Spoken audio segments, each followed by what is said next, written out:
최상목 대행께 여쭙겠습니다. 네. 대행께서는 비상계엄에 반대했다. 그리고 사퇴까지 그 자리에서 입장을 밝혔다라고 말씀하신 바 있습니다. 그게 당연한 거라고 생각을 하고요. 여쭤볼게요. 왜 그 자리에서 대통령의 바짓가랑이라도 붙잡고 나를 밟고 가라. 이건 안 된다. 11분이 국무위원이 그렇게 하지 못했습니까?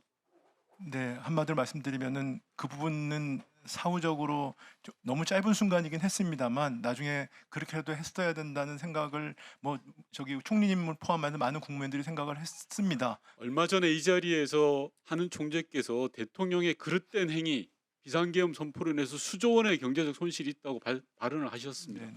경제를 책임지는 수장으로서 대통령이 비상계엄 조치가 있겠다라고 하면 무조건 막았어야죠. 나를 밟고 가라. 나를 죽여놓고 가라. 왜 그 말을 못하고 사후적으로 지금 와서 후회한다고 하십니까? 네, 그런 부분에 대해서는 국무위원 한 사람으로서 송구스럽게 생각합니다. PPT 봐주십시오. 윤석열 대통령의 말들입니다. 계엄군이 국회 유리창을 깬 건 군중을 막기 위한 목적이다라고 이야기하십니다. 이게 타당한 주장이라고 생각하십니까? 저기 의원님, 지금 대통령 관련된 사항들은 지금 사법 절차나 헌법 자, 이 내용은 사법 절차하고 상관없는 태도의 네, 문제입니다. 근데 변론에서 답변을 하신 거기 때문에 태도에 대해서 제가 여쭙는 겁니다. 제가 이 말이 그거에 상식적이고 타당합니까, 대행님? 제가 답변이 어려울 것 같습니다. 좋습니다. 대행께 전달한 쪽지를 나중에 언론에서 봤을 뿐이다라고도 이야기했습니다. 아까 말씀하고 여러분들 질의했지만 지시 형태의 문안입니다. 이게 가능합니까? 그래서 그건 저는 제 기억에 따라서 말씀을 드린 겁니다. 네. 최대한 개인의 의견을 묻는 겁니다. 대통령이 이 내용을 모른다라는 게 사실에 부합합니까? 의원님, 지금 좋습니다. 마지막으로 군이 부당한 지시를 안 따를 거라는 전제하에 비상계엄을 선포했다라고 윤석열 씨가 이야기합니다. 이런 비상계엄이 존재합니까? 예 아니요로 말씀하십시오. 대행님 개인의 의견이고 이건 사법 절차하고 전혀 관계가 없는 거예요. 제가 지금 공직자이기 때문에요. 네. 지금 사법 절차나 헌재 심판 절차가 지금 진행되고 있는데 죄송한데 대행님, 관련 사항을 제가 대행님의 지금 이런 모습이 네. 비상계엄을 못 막았다고 생각합니다. 단호하셔야죠. 대통령을 붙잡고라도 이건 안 된다라고 이야기하려면 결기가 있어야죠. 다음 PPT 보십시오. 윤석열 씨는 부하한테 모든 걸 다 떠넘기고 있습니다. 박종근 특전사령관 발언에 따르면 자체 판단해서 저는 복귀했다고 하고요. 대통령이 끌어내라고 한 게 맞다고 하는데 윤석열 씨만 아니라고 합니다. 부하들에게 책임을 다 떠넘기고 있어요. 이게 태도입니다. 피의자 윤석열의 태도예요. 지금은 최 대행께서 대통령 권한 대행입니다. 윤석열 정부를 대표하는 거예요. 보다 단호하고 결의 있게 나서야 됩니다. 치안 정감 인사 관련해서 여쭙겠습니다. 혹시 경찰 치안 정감 인사와 관련해서 용산과 협의한 적이 있습니까?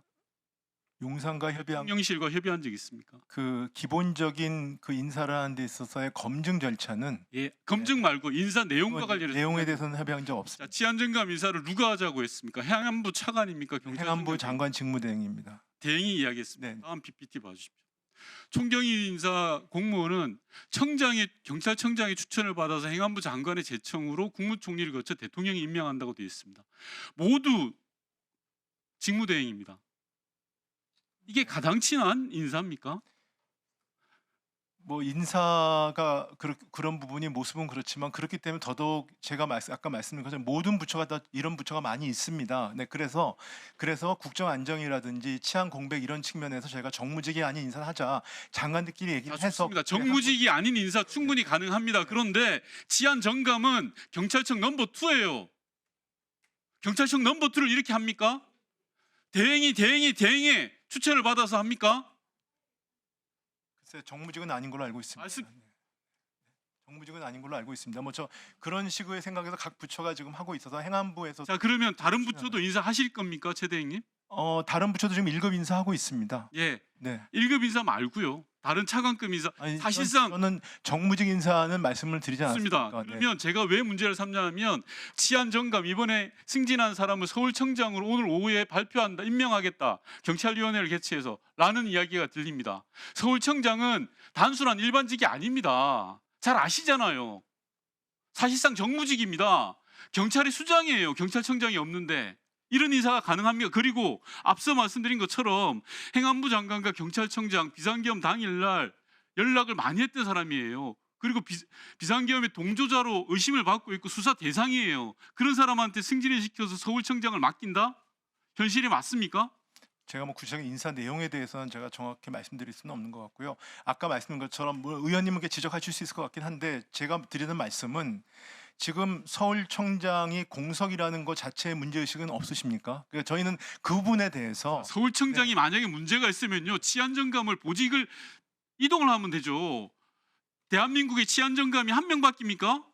부산청장도 있고 많습니다. 왜 그 생각 안 합니까? 그러니까 그건 행안부 장관 직무대행하고 경찰 자, 다시요. 다음 PPT 봐주세요. 네, 제가 이번에 인사를 3명, 치안감 인사를 3사람 했습니다. 보통 경무관에서 치안감 승진하는데 3년 이상 걸려요. 그 내용 알고 계세요? 대행님? 제가 정확히 모릅니다. 모르면서 그럼 1인 인사를 하십니까? 이 사람들 다 1년 만에 다 됐습니다. 그런데 이 3사람 중에 2사람이 용산 출신이에요. 101단 경비단 출신이고 용산 대통령실에 있었던 사람입니다. 이러니까 국민들이 의심하지 않습니까? 상식적으로 좀 하자고요. 상식적으로. 3년이 걸리는 인사를 1년 만에 3사람이나 승진을 시켜요. 그리고 서울청장 비었다고 그것도 승진을 시켜서 보냅니다. 치안정감이 대한민국에 한 명 있는 것도 아니에요. 이런 인사를 왜 합니까? 헌법재판관 임명 안 하신다면서요. 이런 인사만 다 합니까? 어떻게 생각하세요? 3사람이나 3년 걸리는 인사를 1년 만에 승진시키는 인사를 지금 최대행이 하신 거라고요. 네, 저는 하여튼 그 행안부 장관 직무대행과 경찰청 차장이 협의해서 한 인사 안에서 제가 했습니다. 네. 자, 그러면 네, 마무리해 주십시오. 예. 행안부 차관이 이 인사를 이야기하면서 이 사람들 1년 만에 승진시키는 겁니다라고 이야기하던가요? 그런 구체적인 얘기는 못 들었습니다. 그런 인사 보고도 안 받고 승진을 시키면 어떡합니까? 경찰 인사를. 자, 그리고 조금 전에 말씀드렸던 치안 정감 승진자. 치안 옆에서 가르쳐 주지 마세요. 문재인 정부에 대해서는 제가 정진석 정인보다 더 잘합니다. 치안 정감으로 승진시킨 자도 마찬가지입니다. 윤석열 정부 들어서 벼락 출세한 사람이에요. 소위 말해서 대표적 친윤 인사입니다. 그런 인사를 정상적인 인사라면 마음대로 하십시오. 그건 정권 잡은 사람들이 권한입니다. 하지만 지금 대통령이 탄핵당했어요. 탄핵 심판을 받고 있습니다. 그러면 최소한 대통령 권한 대행이시라면 그런 건 가려야 되지 않습니까? 대통령실에 근무했다고 3년 걸리는 인사를 1년 만에 다 합니까? 정상적 시기가 아니잖아요. 하실 말씀 있으면 하십시오. 네, 제가 뭐 구체적인 인사 사항에 대해서 말씀을 안 드리겠습니다. 네.